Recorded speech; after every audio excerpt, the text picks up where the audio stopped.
દક્ષિણ ગુજરાતના ભરૂચમાં આજે સાર્વત્રિક વરસાદ નોંધાયો છે। ભરૂચના વાલિયા પંથકમાં 11.88 ઇંચ વરસાદ પડી ગયો।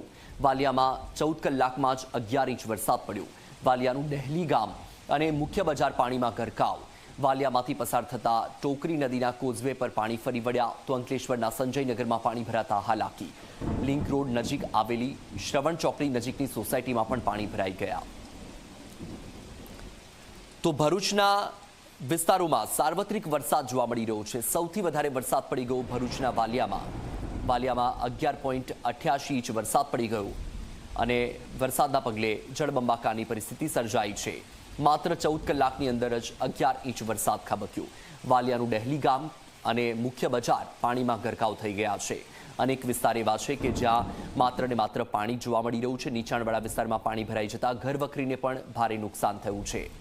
તો વાલિયા પંથકમાં સૌથી વધારે વરસાદ આજે સવારથી પણ વાલિયા પંથકમાં વરસાદી માહોલ જોવા મળી રહ્યો છે। સવારથી 6 વાગ્યાથી 8 વાગ્યા સુધીમાં 3 ઇંચ વરસાદ વાલિયામાં ખાબકી ચૂક્યો છે।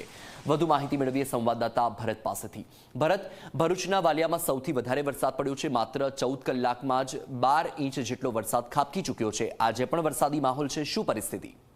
ચોક્કસથી જણાવી દઉં, સવારથી જ એમ કહી શકાય કે ઝરમર વરસાદ ચાલુ છે અને સતત જે વરસાદ 14 કલાકમાં પડ્યો તેમાં ભરૂચમાં બધા જ તાલુકાઓમાં વરસાદ વરસી ચૂક્યો છે।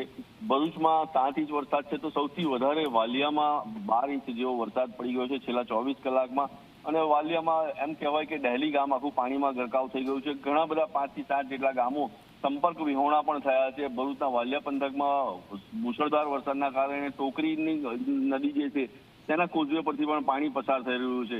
ભરૂચ શહેરમાં પણ આ જ પરિસ્થિતિ છે। ઘણી બધી જગ્યાઓ પર પાણી ભરાય છે। અત્યારે પણ વરસાદ ચાલુ છે અને કસક વિસ્તાર જે કહી શકાય મુખ્ય માર્ગ છે સ્ટેશન રોડને જોડતો, ત્યાં બધે જ પાણી ભરાયા છે અને ખાસ કરીને જે સોસાયટીઓ છે તે એના બેઝમેન્ટ નીચા હોવાના કારણે સોસાયટીઓમાં પણ લોકોના ઘરોમાં પાણી ભરાઈ ગયા છે। જી, બિલકુલ, માહિતી બદલ આભાર ભરત।